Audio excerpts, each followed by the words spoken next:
This week in Pokemon Go starts with Max Monday, where Max Bounsweet is debuting for the first time in Pokemon Go, which is a grass-type mon, and not at all useful. Because why would it be?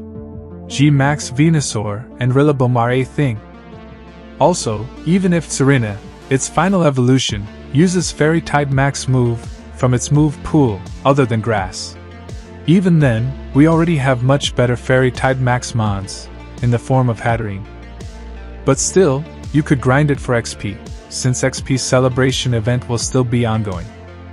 And in order to do that, you can use particles from Saturday and Sunday, meaning 1700 particles total, going into Monday, which is when you pick up the remaining 1000 particles of Monday, which will take your total to 2700 particles, letting you do a total of 10 Bounsweet battles.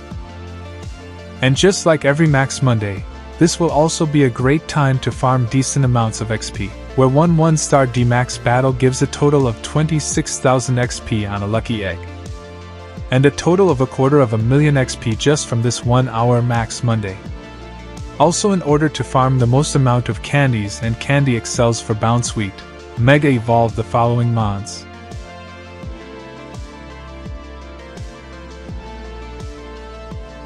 Next up is the Spotlight Hour on 14th of October, featuring Petalil with 2 times Catch Stardust, where unfortunately Petalil is not a Stardust boosted Pokemon. I wouldn't recommend you to use Star Pieces, rather save it for an event with a Stardust boosted mon. And on top of that, Lilligant, Petalil's evolution isn't even remotely useful in PvP. So this Spotlight is useful for a bit of Stardust gains, nothing much. Next up is the Legends ZA Celebration event, and it teases some new Megas probably coming for Legends ZA, and later to Pokemon Go. But before we move on, if you are new to the channel or find yourself coming back on the regular, like and subscribe. These guides take a lot of time and effort to make, so you liking the video gives me immense motivation, and makes the video reach more people, thus helping them too. Also, don't forget to subscribe, so I can reach my goal of 1K subs by the end of this year. And back to the video. Legends ZA's celebration event is happening between the 16th to the 20th of October, where the Pokemon being teased for their Megas are these: Meganium, Feraligatr and Emboar, where you can TM or evolve to get their signature moves, which led me to believe that the leaks that mentioned them coming are indeed correct, which have been for all the reveals thus far. And these 3 mons pre-evolutions, Chikorita, Totodile, and Tepig, are shown as starters to choose from in Legends ZA, so all of it makes sense.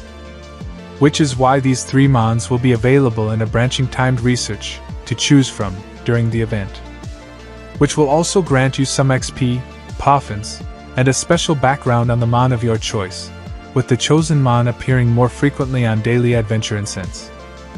Mega Raids will be appearing more frequently, which at the time will be hosting Mega Mawile and Salamence. Also, some new avatar items from Legends ZA featured city, Limios, will also be available. And that's it. I really do hope this is not all, and they have a surprise coming for us, or this event is utterly disappointing, considering there are no featured wild spawns, no bonuses, nothing.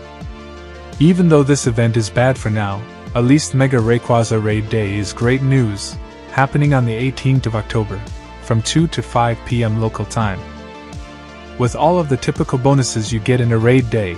So do not worry, I will be making a Mega Rayquaza Raid Day guide, and posting a Mega Rayquaza Duo, which will be our toughest challenge till date. Wish me luck, and stay tuned for that. Next, let's move on to 5-star and Mega Raids, where Deoxys attack and speed form will be taking over, from the 14th to the 21st of October, with their raid hours on the 15th. I will try to solo attack form Deoxys, which will be pretty interesting, considering its monstrous attack stat of 414, which is only second to Mega Mewtwo Y, which isn't even out yet. Though its speed form, which will also be available at the same time, is most probably a duo. Also, since Deoxys is a pure psychic type, it will only be boosted in windy weather with a Hundo CP of 1474, and a weather-boosted Hundo CP of 1842 for attack form, while a Hundo CP of 1645 and a weather-boosted Hundo CP of 2056 will be for speed form. And to make the most of Deoxys candies and excels, you can Mega Evolve the following mods.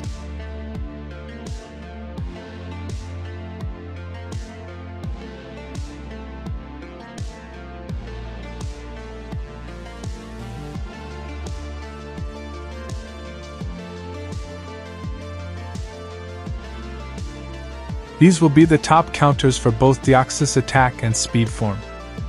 And these will be the budget. But that's not all. Another 5-star raid boss will also be available alongside Deoxys, which is Genesect with its normal, Douse and Shock drives. But Genesect will be here to stay for the next 2 weeks, from the 14th to the 28th of October, with its raid hour on the 22nd. Since Genesect is a bug and steel type, it will be boosted in rainy and snowy weather, with a Hundo CP of 1916 and a weather-boosted Hundo CP of 2395. And to make the most of Genesect candies and XLs, you can Mega Evolve the following mods.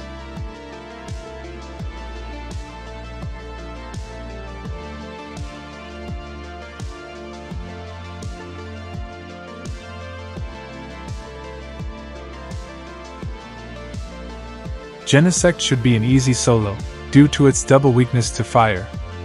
Though still, these will be the top counters for Genesect. And these will be the budget. Alongside Deoxys and Genesect, Mega Mawile and Mega Salamence will also be coming. Among which Mega Mawile will be boosted in cloudy and snowy weather, with a Hundo CP of 934 and a weather-boosted Hundo CP of 1167. Mega Salamence will be boosted only in windy weather, with a Hundo CP of 2142 and a weather-boosted Hundo CP of 2678. 2 solos incoming? Fingers crossed.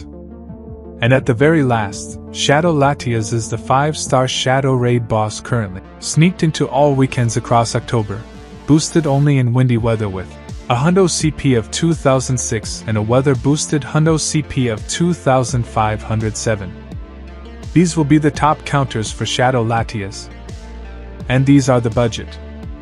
Though I've already posted a easy Shadow Latias duo which you can watch right here.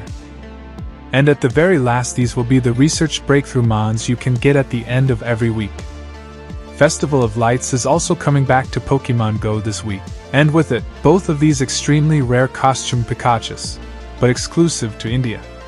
I kept this for last, because as I said, this event is exclusive to India, and starts at the very last day of the week. Do not worry, I will be inviting you for these raids, as I get RSVPs. Do send me a friend request, friend codes in the description. The Festival of Lights event will be starting from the 18th of October to the 23rd, with these spawns in the wild. Among which Lantern, Chinch's evolution is decent in the Great League, with a PvP IV of 0.1314. Chandelure, Litwick's evolution could get a Mega Evolution in the future, as it was leaked in the same list which has been right until now, making Chandelure probably the top Ghost and Fire-type attacker in the game, surpassing even Mega Gengar. And finally Morlul is a Stardust-boosted Pokemon, giving 500 Stardust on a single catch, and a maximum of 938 Stardust, weather boosted and on a star piece. Though this will increase even more, because this event has a bonus of 2 times catch Stardust, which will give you a maximum of 1876 Stardust just from a single catch. But I do not understand this. When will they release a shiny version of Tadpole? This was a great opportunity, but they fumbled yet again. Why Niantic? Why? Another bonus that will also be active will be 2 times Incense duration, and of course excluding Adventure Incense. Though these costume Pikachus will be available to hunt everywhere, in field researches and in timed researches, apart from the 1-star raid unlike last time.